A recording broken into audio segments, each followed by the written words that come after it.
समर्पित, जिसको निष्काम भाव है, कोई आकांक्षा नहीं, कोई चाह नहीं, और परिपूर्ण ज्ञान के द्वारा स्व और पर का कल्याण के अंदर जिसकी परिपूर्णता है, ऐसे वितराग परमात्मा ने जो मार्ग बताया, इसका अनुसरण करने का भाव जगे। तो इधर माता पिता के द्वारा इस भाग्यशाली को ऐसा संस्कार दिया, लेकिन संस्कार देने का कार्य के अंदर ये कार्य होता है कि पहली जो अमुक 25वीं जाति शिशु अवस्था, बाल्यावस्था की ये 25वीं जाति है, और दूसरी जो 25वीं जाति है वो कैसी जाति है? सुना ही नहीं पड़ता, यौन अवस्था। लेकिन व्यवहार के अंदर उसको कहा गद्दा 25वीं कहलाती। व्यवहार के अंदर बताया जाता है, गद्दा 25वीं का कार्य के अंदर बताया जाता है। तो ये अवस्था के अंदर जैसे गद्दा के ऊपर जितना ज्यादा बोझ हो इतना सीधा चले, और कम होवे तो कहीं भी मुंह डालता चलेगा।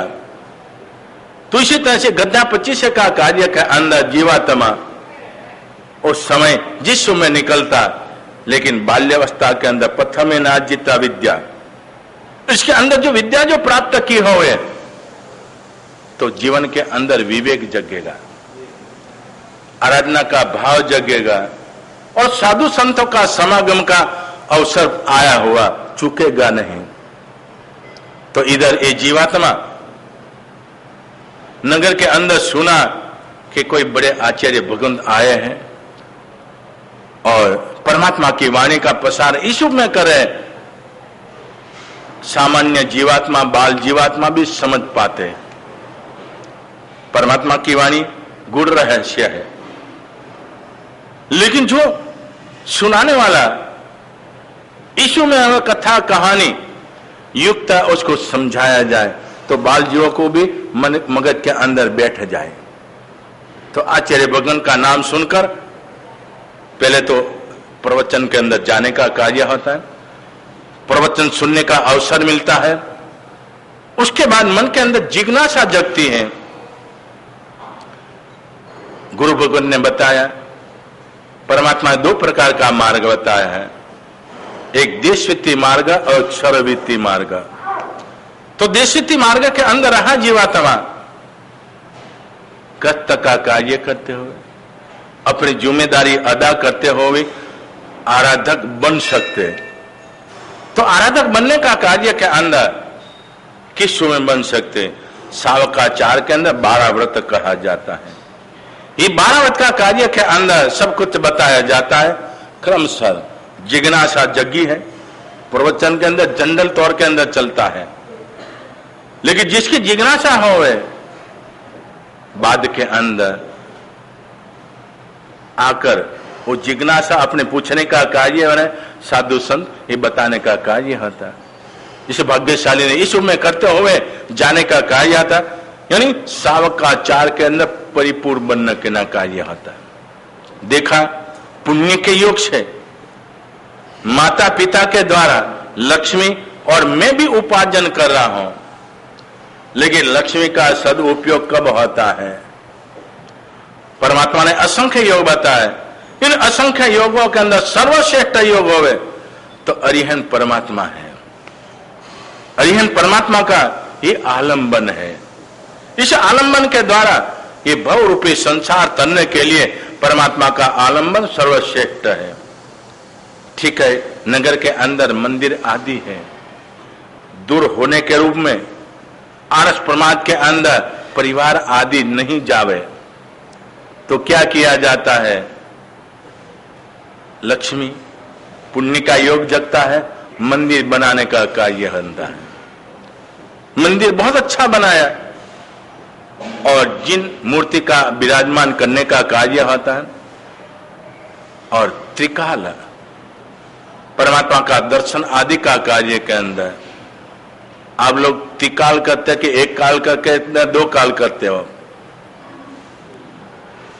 परमात्मा का दर्शन वंदन पूजन आदि का कार्य के अंदर सावक के लिए त्रिकाल का कार्य बताया।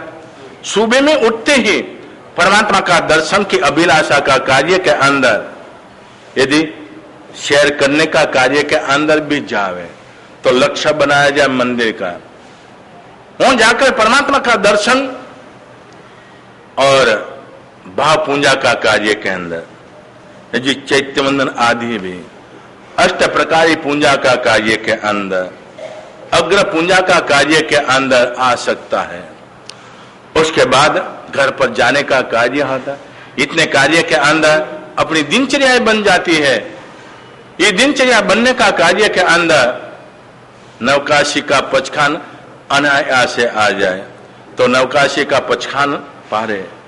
और बाद के अंदर इधर ये कार्य होता है कि सेवा पूजा करने का कार्य के अंदर मंदिर जावे, मंदिर के बाजू के अंदर साधु संतों का आगमन होवे, जिनवाणी चलती होवे तो कार्य होता है प्रथम नंबर के अंदर है, प्रथम नंबर के अंदर परमात्मा की वाणी का श्रवण करने का और बाद के अंदर अरिहंत परमात्मा की भक्ति सेवा पूजा आदि करने का कार्य के अंदर यीशु में कार्य आता, क्योंकि जिनवाणी एक व्यक्ति के अधीन नहीं है, समाज के अधीन है।